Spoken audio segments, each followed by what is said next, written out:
They call it the suicide shift, not because of what happens to the callers, but because of what happens to us, the dispatchers. We sit in a windowless room, bathed in the artificial blue glow of monitors, tethered to the outside world by a thin black wire. We are the first line of defense, the voice in the dark. But sometimes the darkness speaks back. My name is Elias. I served as a 911 operator for 12 years in a county that spanned miles of dense, untouched forest and isolated farmhouses. I've heard it all: domestic disputes, car wrecks, fires. But I retired 3 years early. I left my pension on the table. I walked out of that building and never looked back, all because of the call from Blackwood Lane. It was a Tuesday, 3:14 a.m. The center was quiet, the kind of quiet that feels pressurized, like the air before a thunderstorm.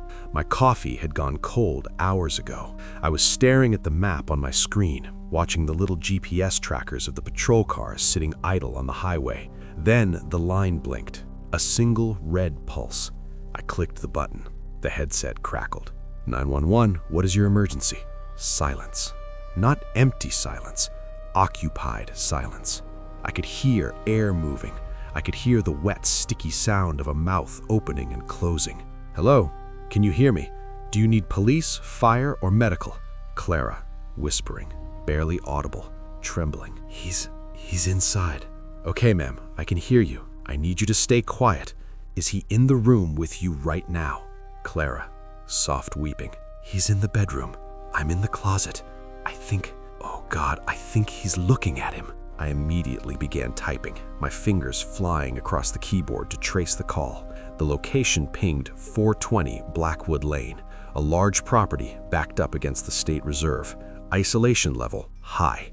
Response time, at least 15 minutes. I relayed the information to the patrol units. Possible home invasion in progress. Suspect in the master bedroom. Complainant hiding in closet. In the mic. Clara, can you describe the intruder? Can you see his face? Clara, pause, heavy breathing. It's dark. The moonlight from the window. Oh God. What is it, Clara? Clara, voice shaking violently. He's wearing David's pajamas. The blue flannel ones. He has David's hair. His back's to me. He looks like David, but this is not David. It looks like him, but it's too long. His arms are too long. A cold shiver went down my spine.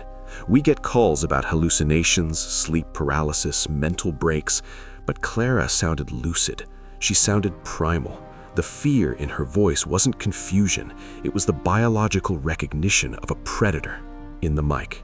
Clara, listen to me. Do not make a sound. Officers are 10 minutes out. I need you to keep your eyes on the intruder if you can do so safely. Clara, he's moving. He's leaning over the bed. He's leaning over David. Oh God, his neck. It just snapped. Not broke, but tilted, like an owl. He's sniffing him. I could hear a sound through the phone line then.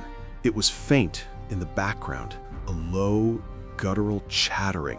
Click, click, click, click, click, like teeth vibrating together. I hear that, Clara. Is the intruder making that noise? Clara, yes, he's opening his mouth. Oh God, his jaw. It unhinged. It's hanging down to his chest. He's going to eat him. He's going to eat David. Clara, is there a lock on the closet door? No lock, just a handle. He's turning around. He heard me. The panic in her voice spiked. I could hear rustling, fabric sliding against fabric as she pressed herself deeper into the corner of the closet. The chattering noise grew louder. It wasn't coming from the phone's background anymore. It sounded like it was right next to the receiver. Clara? Clara, talk to me. Clara? He saw me through the slats. He has no eyes. It's just smooth skin where eyes should be. But he sees me. He's smiling. Why is he smiling like that?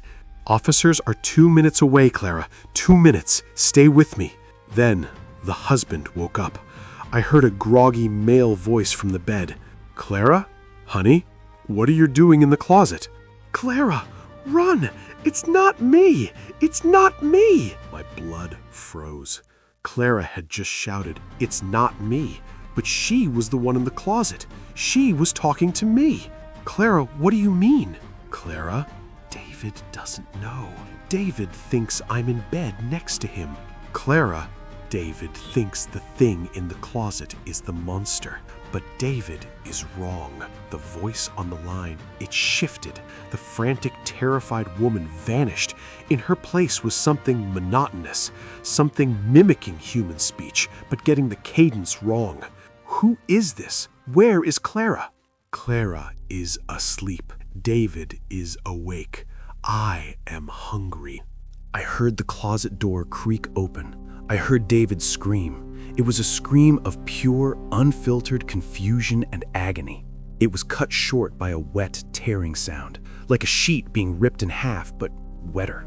Officers are on scene. They are breaching the door. Let him go. Officers are on scene. Officers are on scene. It repeated my words back to me, in my voice. The audio quality was perfect. It wasn't a recording. It was stealing my voice in real time. Dispatch 420 Blackwood. Subject is secure. Subject is consumed. The audio I heard of the front door of the house get kicked in. Police, show me your hands. Then the line went dead. I sat there, staring at the black screen, my hands trembling so hard I couldn't unclip my headset. I waited for the officers to radio in. I waited for them to say they found a body or an intruder or something. Central, this is Unit 4 Alpha. We've cleared the residence at 420 Blackwood. Go ahead, Alpha. What's the status of the homeowners? Central, the place is empty. And I don't mean the people are gone. I mean the house is abandoned. There's dust everywhere. No furniture, no bed, no closet full of clothes. It looks like no one has lived here in 10 years. That's impossible. I was just on the phone with the female resident. She was in the master bedroom closet. She said her husband was in bed. Negative, Central. There is no bed, just a bare mattress frame in the master. And, hang on, there was a pause on the radio. Static. Central, we found a cell phone in the middle of the room. It's covered in dust, battery dead, but next to it there's a pile of bones. Small bones, rodent bones, and looks like a jawbone, human. They identified the dental records later. The jawbone belonged to Clara, who had gone missing in 1994. The house had been empty since then, but the call came from inside that room. The audio trace confirmed it. I'd listened to the recording of that call 100 times before they confiscated it. The part that haunts me isn't the screaming. It isn't the tearing sound. It's the end, right before the line cut, after the entity spoke in my voice. If you turn the volume all the way up, you can hear a whisper. It sounds like it's coming from inside the dispatch center, inside the room with me. It whispered my address. I resigned the next morning. I moved 3 towns over, but sometimes, late at night, when the house is quiet, I hear the phone ring. I don't have a landline, but it rings anyway, and I know if I pick it up, I won't hear a dispatcher. I'll hear myself.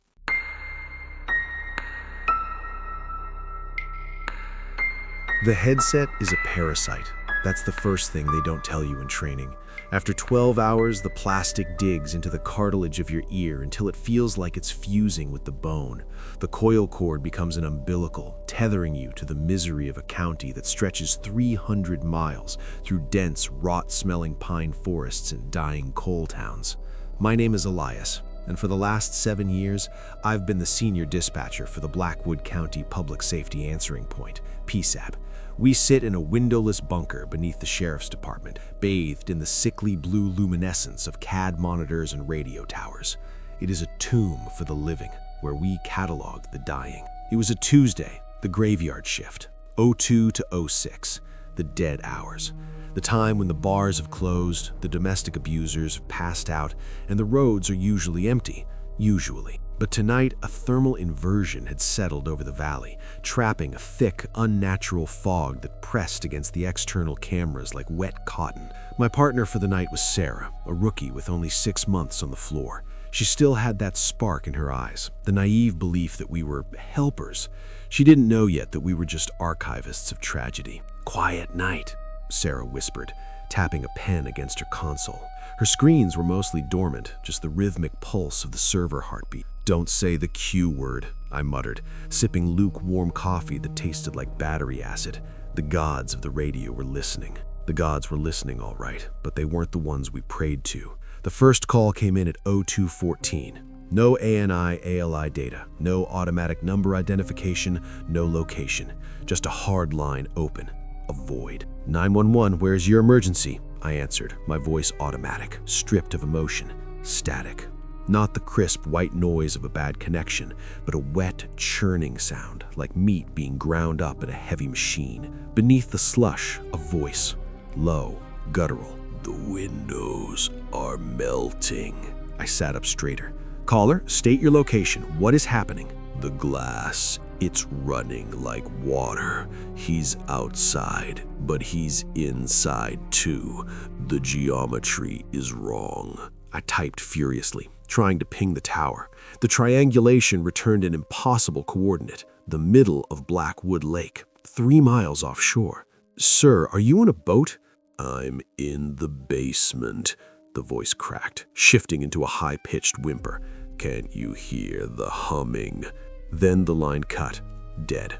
I looked at Sarah. She was staring at me, her face pale in the monitor glow. "Phantom call?" she asked. "Glitch," I said, though my hands were shaking. "System error, probably a crossed line from the storm." But the storm hadn't started yet. The radar was clear, just that suffocating fog. I logged the call as a hang-up, unverified, and tried to reset my heart rate.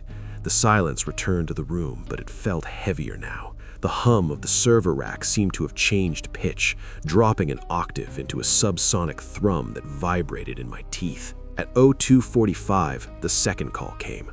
This time, Sarah took it. I watched her posture stiffen. She pressed the headset tighter to her ear, her eyes widening until the whites showed all around the irises. "Ma'am, please slow down. Who is in the yard?" I plugged my jack into her console to supervise.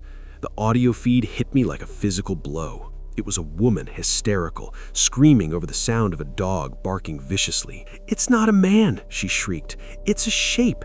It looks like static, like a hole in the world standing by the swing set." "Is he armed?" Sarah asked, her voice trembling. "My dog," the woman sobbed. "Buster ran at it. He ran at it and he just unraveled. He turned into noise. I can't explain it. The dog is gone, but the barking is still here. The barking is coming from everywhere." I checked the address, the Miller farm, way out on Route 9, isolated. 40 minutes for a deputy to arrive. "Lock your doors, ma'am. Go to an interior room," I instructed, overriding Sarah. "Deputies are rolling." "The door!" The woman let out a laugh that sounded jagged. "The wood is screaming." Then came a sound I will never forget.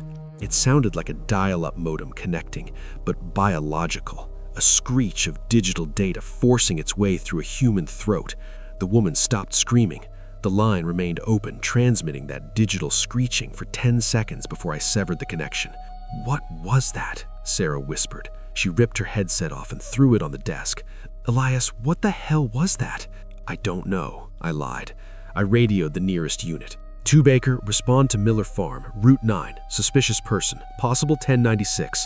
2 Baker, copy." The deputy's voice came back, distorted. "Elias, be advised, the road is gone." "Say again, 2 Baker?"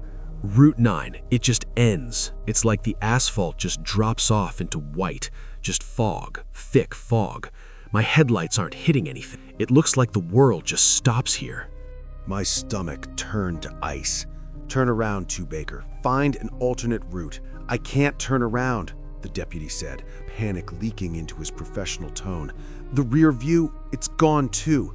I'm in a white void, Elias. The GPS is spinning. Wait, something is walking out of the fog." "2 Baker? It's tall. Too tall. It's wearing a uniform.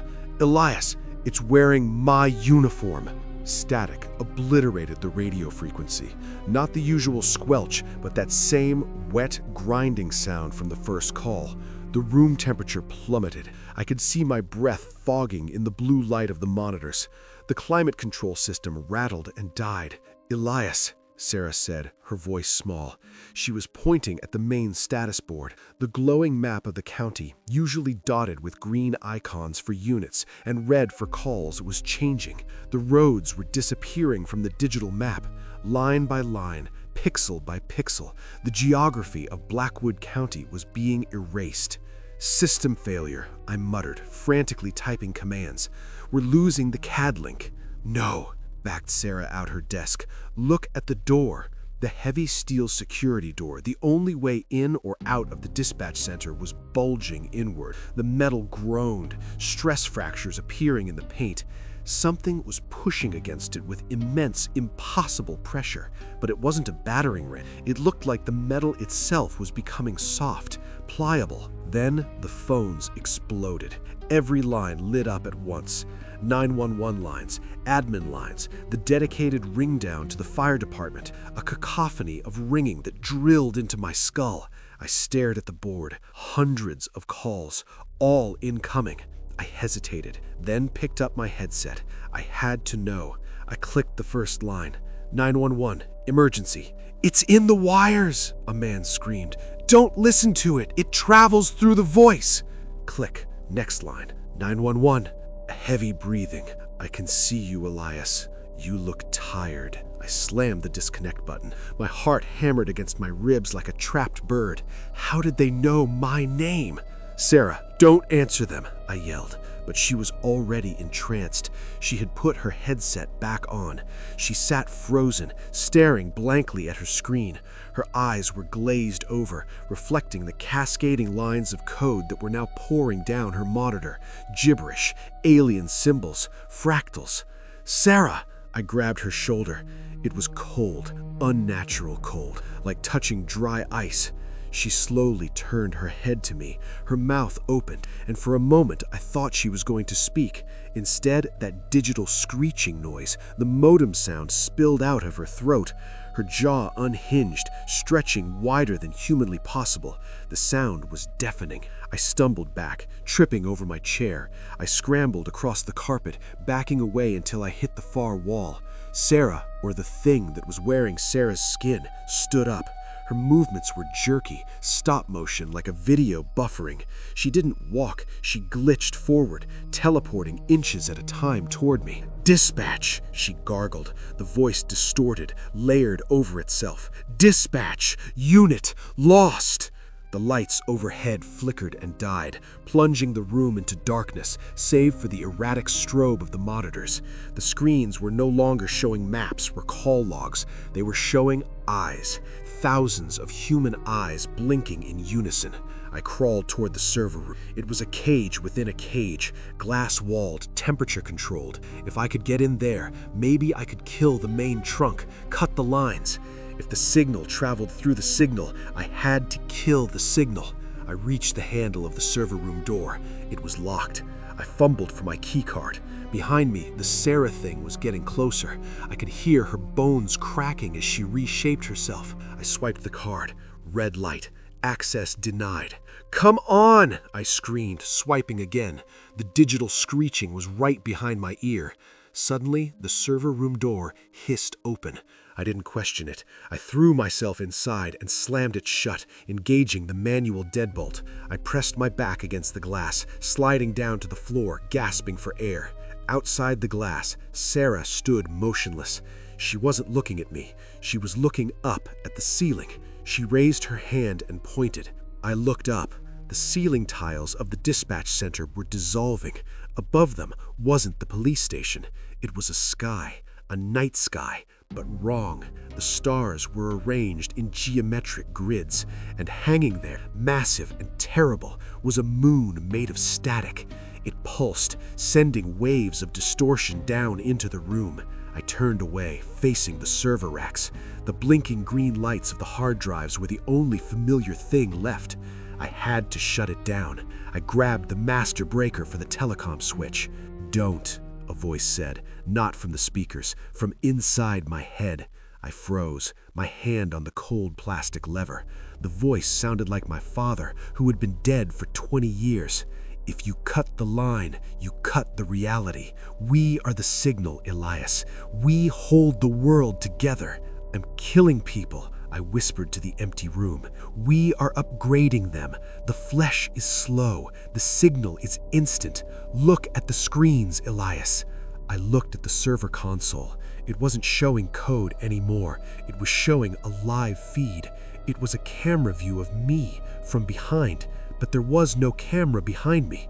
In the screen, I watched myself holding the lever, and I watched a shadow that had formed in the corner of the server room, a tall, slender silhouette made of television static.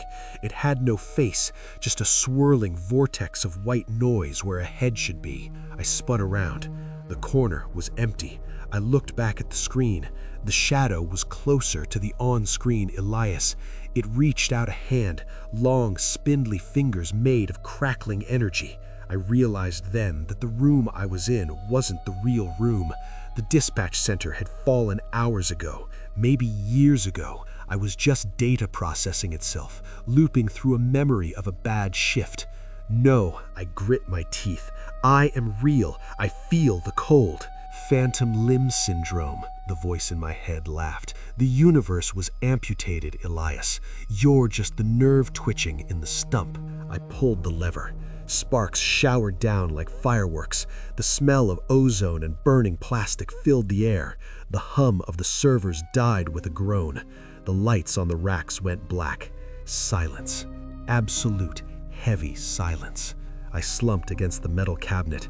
I had done it. I had killed the signal. But the darkness didn't feel right. It wasn't the absence of light, it was the presence of nothingness.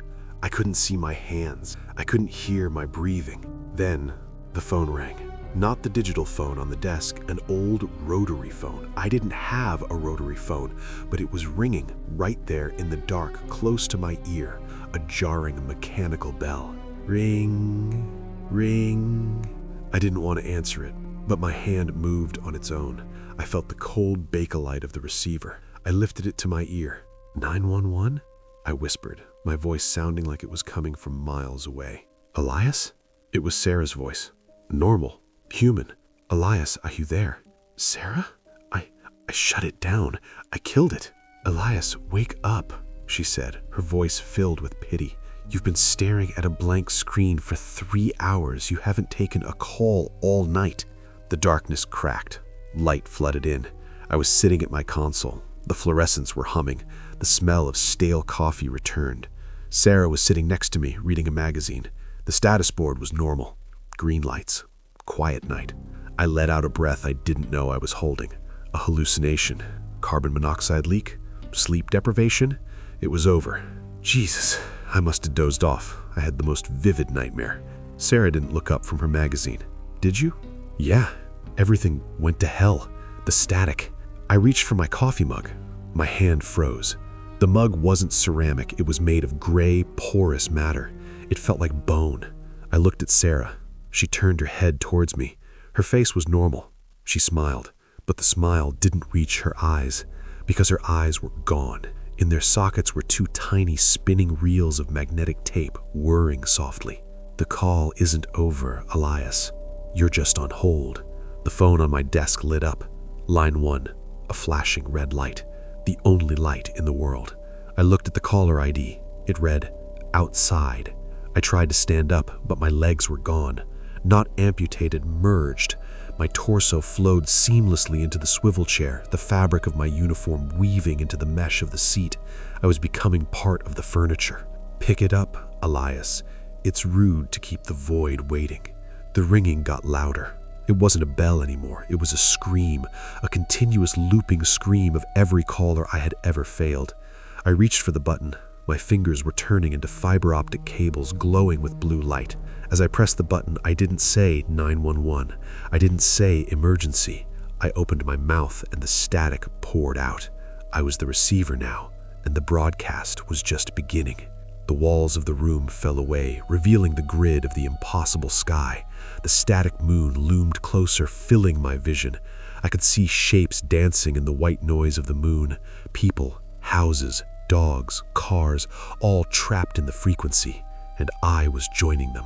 Dispatch clear, I thought, as the white noise consumed the last of my mind. End of watch. But the watch never ends. The signal never dies. It just echoes forever. And somewhere, in a room that looks just like this one, a phone is ringing. Don't answer it.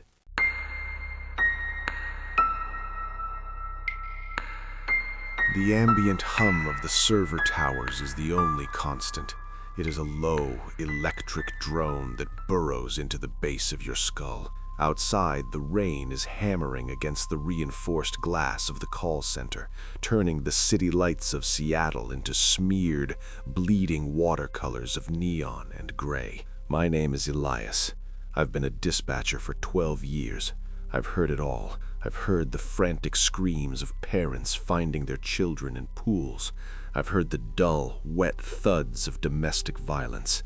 I've heard the silence of a suicide. You build a shell. You have to.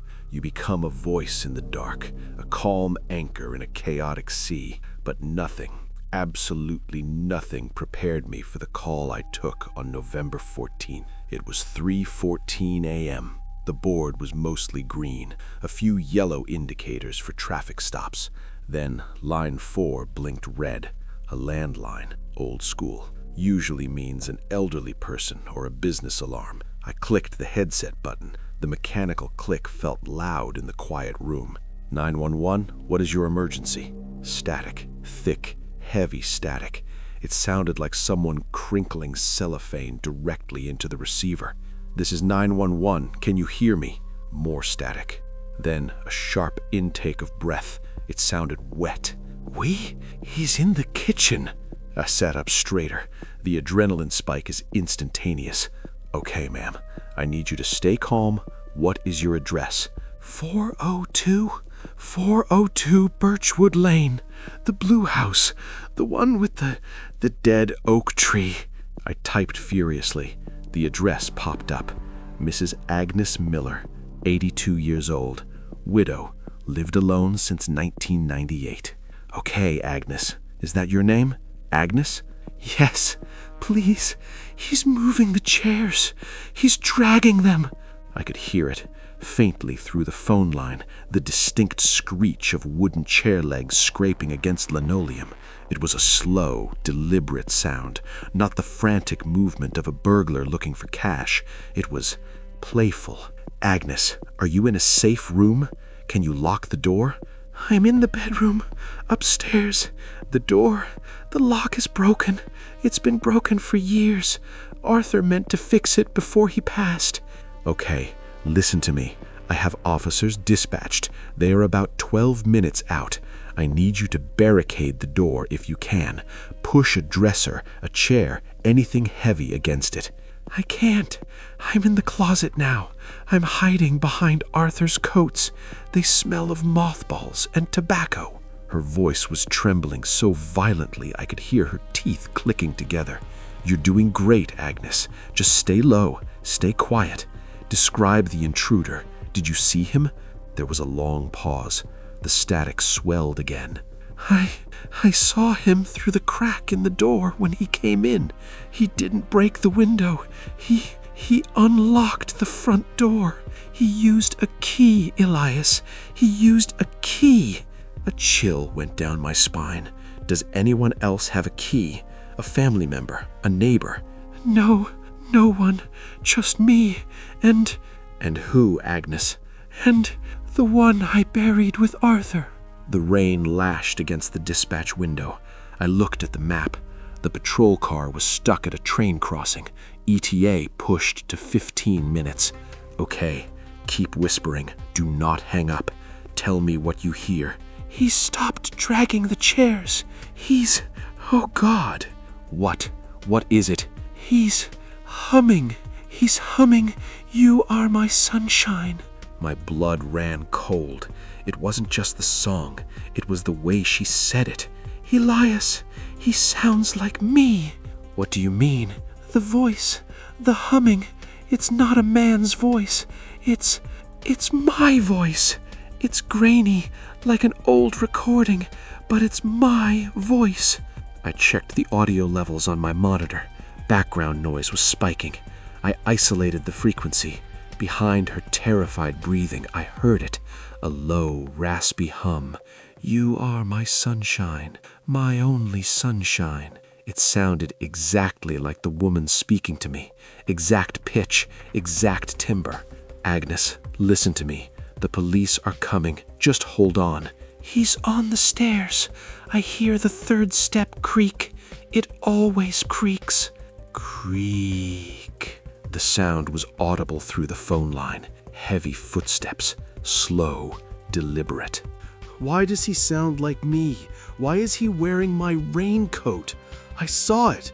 Yellow, heavily stained. You saw him? Through the banister rails. Looking down. He looked up. He didn't have a face, Elias. It was just smooth, like wet clay. But the voice... Suddenly, the humming stopped. The silence that followed was worse. Elias. Agnes. Agnes, are you there? He's at the door. He's outside the bedroom door. Then, a knock. 3 slow, polite knocks. And then a voice came through the phone, but it wasn't coming from Agnes's mouth. It was coming from the room she was in. It was distant, muffled by the door, but clear enough. Intruder, muffled, identical to Agnes. Agnes, are you in there? It's time to take your medicine. Agnes let out a sound that I can only describe as a dying animal's whimper. That's me. That's me saying that. I said that to Arthur before he died. Why is it saying that? Do not answer it. Do not make a sound. Agnes, I made tea, Earl Grey, just how we like it. The doorknob rattled violently, then stopped. He knows I'm in the closet. He knows. Officers are 2 minutes away. 2 minutes, Agnes. Can you escape through a window? I'm too old. I'll break my bones. The bedroom door creaked open. The sound was deafening in the silence of the dispatch room. He's in the room. Stay down. Don't breathe. I could hear the footsteps moving across the carpet. Soft, wet, squelching sounds like walking in soaked boots. They moved closer to the closet. Intruder, louder now, closer. I know you're hiding, Agnes. We don't like to hide, do we? Agnes was hyperventilating. Please, God. Please, God. The closet door was a bifold. I heard the distinctive squeak of the metal track sliding open. Agnes screamed. It was a raw, piercing shriek that peaked the audio meters into the red. No! No! Get away! You're not me! You're not! The line went dead. Silence. Just the hum of the servers. Elias. Agnes! Agnes! I tried to call back. Voicemail. I radioed the officers. Elias, to dispatch 4 Alpha. Suspect contact confirmed. Screaming heard. High priority. Enter with caution. Unit 4 Alpha. Copy dispatch. Pulling up now. Front door is wide open. I sat there, shaking, waiting for the update. It took 4 minutes. 4 lifetimes. Unit 4 Alpha. Dispatch. We've cleared the residence. Status of the victim? Dispatch. The house is empty. There's nobody here. Check the master bedroom closet. She was in the closet. I'm in the master bedroom now. Closet is open. It's empty, but dispatch. There's about an inch of dust on the floor in here. No footprints. No disturbance. It looks like no one has been in this room for years. My stomach dropped. That's impossible. I was just talking to her. She said the chair was dragging in the kitchen. Kitchen is dusty too. Chairs are overturned, but they're covered in cobwebs. Dispatch. Neighbors say Agnes Miller died 3 years ago. House has been in probate. I froze. I looked at the call log on my screen. The number was registered to Agnes Miller. Active landline. I have the recording. She was screaming. Unit 4 Alpha. We're doing a perimeter check. Stand by. I sat back, rubbing my temples. A prank? A ghost? I didn't believe in ghosts. Then, my headset clicked. The line was open again. It wasn't a new call. It was the same open line to the house. Unit 4 Alpha, are you on the landline? Static. Then a voice. Clear. Close. Right into the receiver. It wasn't Agnes. It was me. 911. What is your emergency? I stopped breathing. Voice. My voice. Okay, ma'am. I need you to stay calm. What is your address? It was mimicking me, repeating my side of the conversation I just had. Who is this? Voice, my voice, distorting into a deep, guttural growl. You did great, Elias. You kept her calm. Officer? Officer, are you hearing this? Voice, mocking. The police are coming. Just hold on. We are coming, Elias. We are coming to the center. The line clicked dead for good. I looked up at the security camera monitor for the parking lot of the dispatch center. Under the flickering halogen light of the entrance, standing in the pouring rain was a figure. It was wearing a yellow raincoat. It was looking up at the camera, and even though the resolution was grainy, I could see its face. It was my face.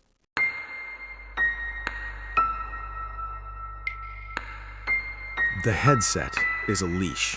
That's the first thing you learn after 5 years in the chair. It tethers you to the worst moments of strangers' lives, a thin copper wire carrying the weight of the world's sudden, violent endings directly into your ear canal. My name is Elias, and for the last 12 years, I have been the senior dispatcher for King County 911, a stretch of rural Washington state that consists mostly of dying timber towns, meth labs tucked into ravines, and the Blackwood, 300 square miles of dense, ancient forest that people go into and rarely come out of. It was 2 a.m. on a Tuesday in November, the graveyard shift.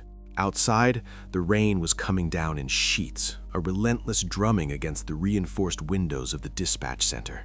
Inside, it was just me and the hum of the cooling fans from the server room. We were understaffed, as always.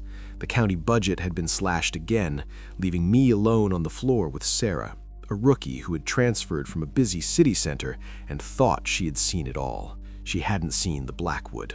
She hadn't heard the silence that sits between the trees here. The night had been quiet, too quiet. Just a couple of domestic disturbances and a deer strike on Route 9. I was staring at my screens, watching the digital map of the county. It was a sea of black, punctuated by the weak yellow glow of streetlights in the few populated grids. Then, the line blinked red. Not the normal emergency line, but line 4, the overflow line, the one that usually only rang during massive storms when the main trunks were overloaded. I clicked the receiver. 911, what is the location of your emergency? Static. Thick, wet static.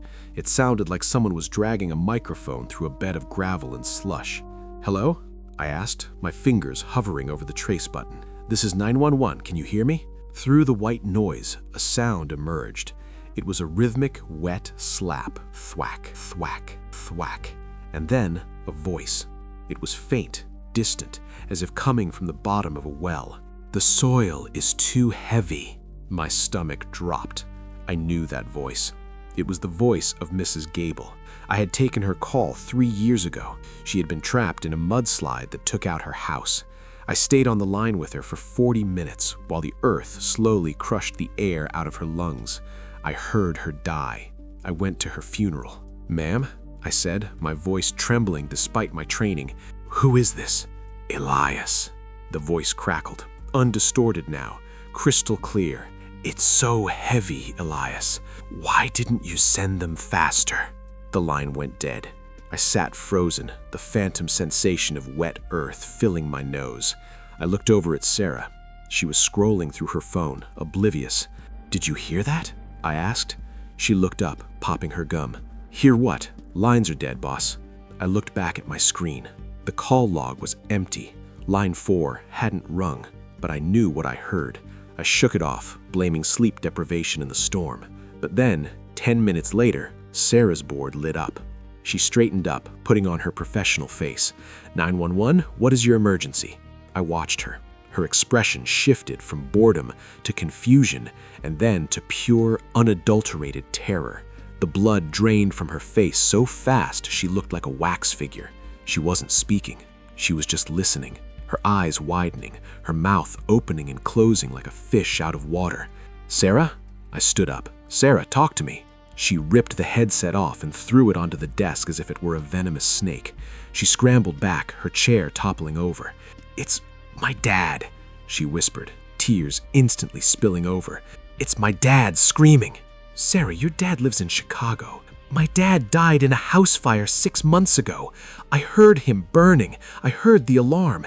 It was him." I moved to her station and grabbed her headset. I pressed it to my ear. Nothing but the sound of wind, violent, howling wind, and in the center of the wind, a low, guttural chanting. It wasn't English. It wasn't any language I recognized. It sounded like syllables made of breaking bones. I slammed the disconnect button. The line didn't end. The light stayed solid red. I hammered the button again. Nothing. The chanting grew louder, leaking out of the earpieces even though they were sitting on the desk. Then my board lit up. Line 1, line 2, line 3, all of them. The room filled with the electronic trilling of incoming calls, a cacophony of ringtones. I looked at the map. The calls weren't coming from the town. They weren't coming from the highway. Every single call was originating from the center of the Blackwood, from a sector known as Dead Man's Ridge, a place with no tell towers, a place with no cabins, a place where signals go to die. "Don't answer them, Sarah." I grabbed her arm. "Do not answer them." "We have to," she sobbed, her training warring with her trauma. "It's the law. We have to answer." "Those aren't people, Sarah," I yelled over the ringing. But the system was automated. If we didn't pick up, it routed to the overhead speakers after 10 rings. We had 10 rings before the dispatch center became an echo chamber for whatever was waiting in those woods. One by one, the lines clicked over to the PA system. Line 1, a woman weeping uncontrollably, begging for a priest. Line 2, the sound of metal grinding on metal, like a car crash on a loop, the crunch of impact repeating every 4 seconds. Line 3, a child singing a nursery rhyme, but the lyrics were wrong. "Ring around the bloody rose, pockets full of torn clothes." The sound was deafening. I ran to the main server rack in the corner of the room to kill the audio master switch. I yanked the breaker down. The silence that followed was heavy, like the pressure change before a tornado. Sarah was curled up in a ball under her desk. "It stopped," she whispered. "No," I said, looking at the monitors. The screens were flickering. The map of the county was distorting. The digital roads were rearranging themselves, twisting into symbols I couldn't read. "It's just getting started." The lights in the dispatch center surged, blindingly bright, then popped. We were plunged into darkness, save for the sickly green glow of the emergency exit signs and the dying light of the UPS battery backups on the computers. Then the smell hit us. Ozone and rotting meat. "Elias," Sarah whispered, "look at the window." The dispatch center was a bunker, half buried in a hill, but we had a row of high, bulletproof windows near the ceiling that looked out onto the parking lot level. I looked up. Standing in the rain, pressed against the glass, was a face. It was gray, elongated, and featureless, except for a mouth that stretched too wide. It wasn't looking at us. It was listening to us. Its head was cocked to the side, pressing an ear against the reinforced glass. Then the phone on my desk rang. Not the digital line, the old red analog phone, the hard line that ran directly to the state police barracks 40 miles away. It was a copper wire connection, totally separate from the digital grid. It shouldn't be affected. I picked it up slowly. "State police, do you copy?" I whispered. "Elias," came the voice. It wasn't Mrs. Gable this time. It was a voice that sounded like my own. "We want to come in, Elias. The wires are cold." "Who are you?" I demanded, gripping the receiver until my knuckles turned white. "We are the dropped calls," the voice hissed. "We are the busy signals. We are the ones you couldn't save.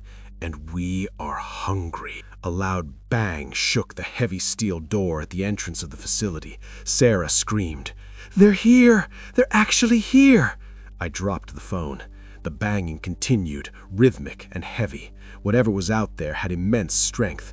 The steel door was rated to withstand a truck ramming it, but with every hit, I could see the frame vibrating, dust falling from the drywall. "We need to get to the server room, the basement. There's a tunnel to the maintenance shed. We can get to my car."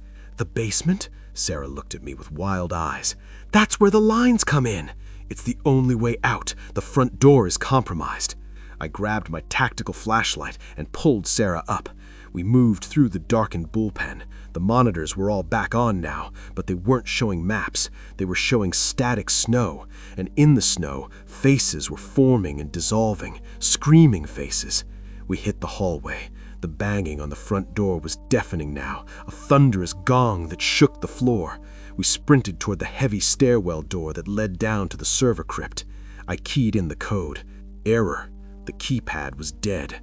Open! I kicked the door. Elias! Pointed Sarah down the hall. The front door was buckling. The steel was warping inward, looking like wet clay being pushed by a giant thumb. Through the gap in the frame, I saw them. Not people. They were figures made of tangled wire and black static, vaguely humanoid shapes that flickered in and out of existence.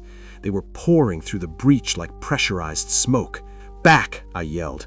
I pulled the manual override lever on the stairwell door. It groaned and clicked open. We threw ourselves into the stairwell, and I slammed the deadbolt shut, just as a heavy body slammed against the other side. We heard the scratching, the sound of metal claws on metal paint. Down, I commanded. The stairwell was freezing. The air grew colder with every step. We descended into the bowels of the building. The server room was the heart of the 911 system. Thousands of miles of fiber optic and copper cabling terminated here. When we reached the bottom, the door to the server room was slightly ajar. A blue light pulsed from within. I pushed the door open with my foot, flashlight raised. I have seen car accidents where bodies were turned inside out. I have seen gunshot wounds that removed faces, but nothing prepared me for the server room. The racks were there, but they weren't metal anymore. They were organic. The cables had fused together, pulsating like veins. The blinking lights of the modems were eyes, hundreds of unblinking digital eyes staring at us. The hum of the servers was replaced by the sound of heavy, labored breathing, and in the center of the room, suspended by a web of black Ethernet cables, was the previous night shift operator, Mark. He had been missing for 2 days. We thought he quit. He was integrated into the machine. Cables ran into his mouth, his ears, his eye sockets. His skin was translucent, glowing with the data transferring through him. He looked up. His eyes were gone, replaced by bundles of fiber optics glowing red. Network unstable. Mark's voice came out of the server speakers, digitized and broken. Connection established. Oh God, Mark. Sarah gagged, covering her mouth. He's the hub, I realized. The horror settled in cold and heavy. They're using him to bridge the gap, to bring the signal into physical reality. The cables on the floor began to slither. They weren't just wires. They were appendages. Sarah, the maintenance tunnel, go. I pointed to the far hatch behind the racks. I'm not leaving you. Go. I have to sever the connection. If I don't, that signal goes out to the towers. It'll hit every phone in the county. It'll kill everyone. A thick black cable lashed out, wrapping around my ankle. It burned, searing my skin. I shouted and kicked at it, drawing the knife I kept on my belt. Go! I roared. Sarah scrambled over the pulsating floor, dodging the writhing wires, and unlatched the maintenance hatch. She looked back once, tears streaming down her face, and vanished into the tunnel. I turned back to Mark, or the thing that used to be Mark. Elias, the speakers boomed. Join the call. Not today. I gritted out. The wires lashed at me. I slashed with my knife, severing a bundle of Cat5 cables that were leaking a black, oily fluid instead of copper. The room shrieked, a digital feedback loop that made my teeth vibrate. I needed to get to the main trunk, the thick bundle of fiber entering the building from the street. It was behind Mark. I waded through the sea of living wires. They whipped at my face, cutting my skin. I felt them trying to burrow into my clothes, seeking a port, seeking an opening. I reached the main rack. Mark's head snapped toward me. The cables in his mouth pulsed. Please, hold. A massive surge of electricity arced from the rack, throwing me backward. I hit the concrete wall hard, my vision swimming. I could feel the presence of the entities from upstairs. They were leaking through the ceiling tiles, dripping down like black tar. I looked at the fire suppression system, the halon gas. It was a manual dump, a big red lever next to the door. If I pulled it, the room would fill with gas that sucked the oxygen out of the air to kill electrical fires. It would kill the organic parts of the machine. It would kill Mark. And if I didn't make it out in 10 seconds, it would kill me. The wires were wrapping around my legs, my waist, pulling me toward the rack, pulling me toward the empty socket next to Mark. "Operator is standing by," the voice mocked. I clawed at the floor, dragging myself inch by inch toward the door. The pressure on my legs was immense. I could feel my ribs cracking. I reached up. My fingers brushed the cold metal of the lever. "End of line," I whispered. I yanked the lever down. A siren wailed. A blast of compressed gas roared into the room, instantly freezing the air. The white fog billowed out, violent and chemical. The wires shrieked. It was a human sound. Mark screamed, a sound of pure agony as the organic components of the room began to wither and freeze. The grip on my legs loosened. I scrambled into the hallway, my lungs burning, gasping for air that wasn't there. I slammed the heavy door and spun the wheel, sealing the server room.